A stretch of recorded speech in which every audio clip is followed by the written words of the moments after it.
Pois, pessoal, o Inter empatou ontem com o Vasco em 1-1 no estádio Beira-Rio, em Porto Alegre. Como eu falei aqui na abertura do vídeo, um primeiro tempo horroroso, inaceitável, um futebol, olha, burocrático, um futebol modorrento, um time do Inter se arrastando em campo. E o segundo tempo, muito melhor, né?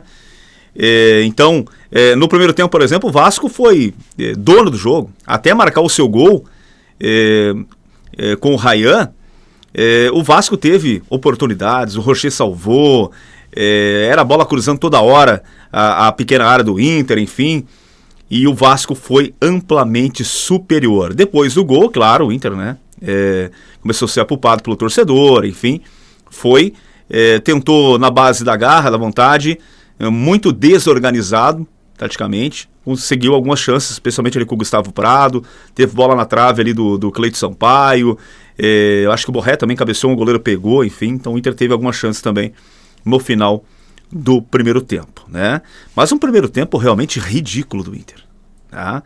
Primeiro tempo horroroso do Inter. Inaceitável o Inter ir com a postura como foi ontem no primeiro tempo contra o Vasco da Gama. No segundo tempo o Roger mexeu, né? Colocou o Carboneiro no lugar do Gustavo Prado, e o Inter realmente jogou muito mais, né? Não só pela questão do Carboneiro ter entrado muito bem mais uma vez, entrou. O Carboneiro tem se destacado muito nos últimos jogos, isso é verdade. Eu até acho que o Carboneiro não é um grande jogador, tá? Mas é um jogador que tem sido muito importante, e hoje ele é titular absoluto no Inter. É o atacante que mais está rendendo, tá? E o Inter fez um segundo tempo bem diferente do que foi o primeiro tempo. Marcão, foi maravilhoso o segundo tempo do Inter? Não foi maravilhoso o segundo tempo do Inter, longe disso. Mas o Inter pressionou, o Inter teve bolas na trave, né? Colocou o Léo Jardim para trabalhar.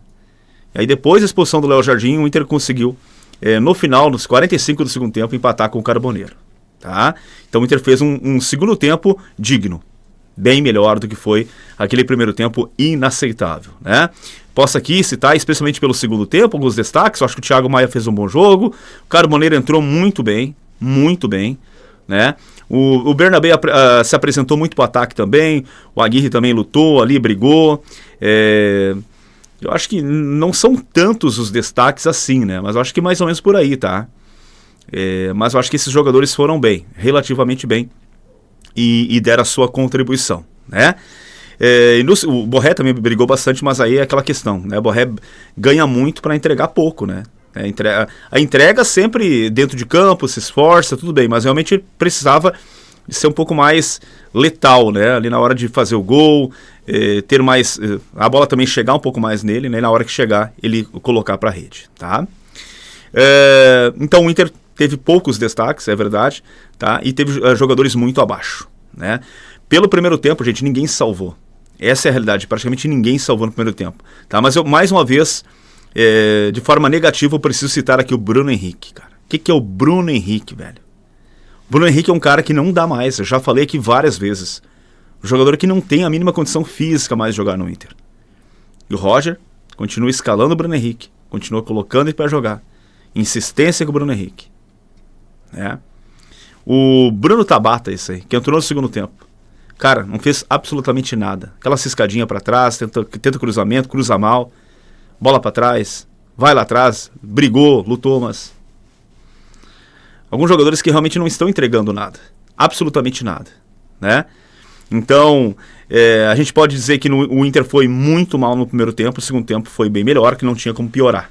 Então o Inter conseguiu um empate com o Carboneiro quase no finalzinho. O que me preocupa, gente? O mais preocupante de tudo para mim, tá? É a questão que o Roger continua, tá, com uma parcimônia na beira do campo, né? Uma pasmaceira na beira do campo. O Roger, quando ele escala mal, quando o time não tá bem no primeiro tempo, ele fica ali de bracinho cruzado, ele fala com algum jogador, tal, tenta, né? Mas ele não toma atitude nenhuma, cara. Sabe? Isso me incomoda demais. O Roger não é um técnico que toma providência. Vou mudar, tô levando um rodeão de bola do Vasco no primeiro tempo. O que eu vou fazer? Vou parar o jogo, vou trocar, não tá dando certo? Vou trocar agora, não vou esperar o intervalo para trocar. Isso me incomoda demais e isso é muito perigoso, tá?